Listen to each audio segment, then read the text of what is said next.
ফেব্রুয়ারি তারিখে এমবিবি ক্লাবের কাছে একটা উত্তরাজ বিউটি পার্লার আছে। তো ওইখানে যে কমপ্লেন্ট আছেন উত্তরানাথ, ওনার বাড়ি থেকে চুরি হয়, যার একটা মোবাইল ফোন নিয়ে যায়, আইফোন, দামি ফোন।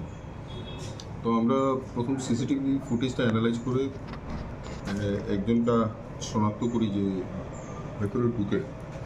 তো তাকে শনাক্ত করার পরে আজকে খবর আসে লালমাটিয়া এলাকায় সে ঘোরাফেরা করছে।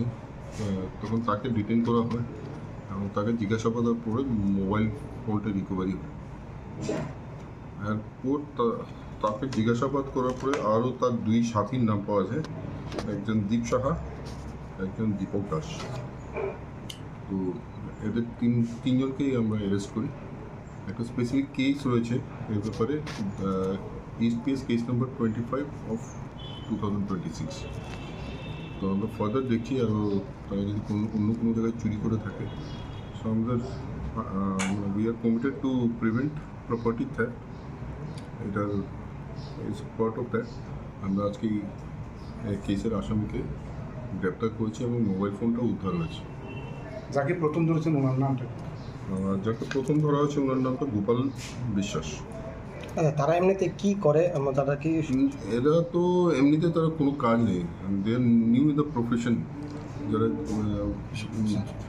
প্রফেশনাল মানে চুরি তাদের কাজ।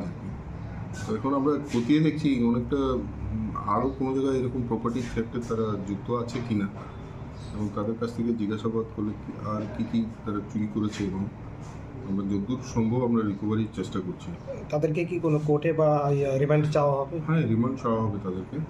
রিমান্ডে এনে আমরা আরও ভালোভাবে জিজ্ঞাসাবাদ করব এবং তাদের modus operandi and the areas দের অপারেটিং এ ব্যাপারেও জানবো, আর কে যুক্ত আছে এই চুরির সাথে, এবং বিভিন্ন যেগুলো প্রপার্টি অফেন্সের সঙ্গে যারা যুক্ত আছে তাদেরকে শনাক্ত করার চেষ্টা করব। আগের কোনো কেস আছে? এটা আমরা খতিয়ে দেখছি। Most probably this are new group.